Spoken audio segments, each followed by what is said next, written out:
আমরা জানি যে রুমা উপজেলার যে অর্থনৈতিক ক্ষেত্রে পর্যটন শিল্পের অনেক বেশি গুরুত্বপূর্ণ অবদান রাখে। এখানে যদি কৃষি আছে, কিন্তু আসলে সেই ব্যাংক ডাকাতির পরের ঘটনার পর থেকে আপনার হচ্ছে এখানে যেহেতু পর্যটক নিষিদ্ধ, তারপর থেকে কিন্তু এখানে আর্থিকভাবে কিছু ব্যবসায়ীরা ক্ষতিগ্রস্ত। ব্যবসায়ী নাম ব্যবসায়ীরা সাধারণ জনগণ ক্ষতিগ্রস্ত, কারণ প্রতি বছর প্রায় 2 থেকে 2.5 লক্ষ পর্যটক এখানে আসতো।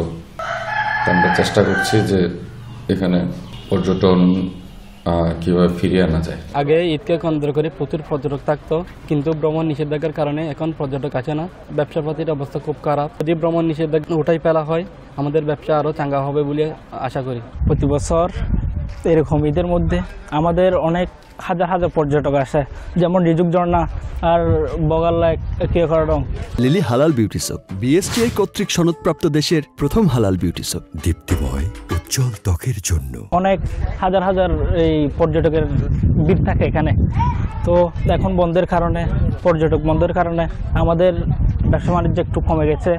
যদি এই পর্যটকটা খুলে দেওয়া হয়, আমাদের ব্যবসা বাণিজ্য একটু চাঙ্গা হবে। ব্যবসা তো সঠিকভাবে করা সম্ভব হচ্ছে না।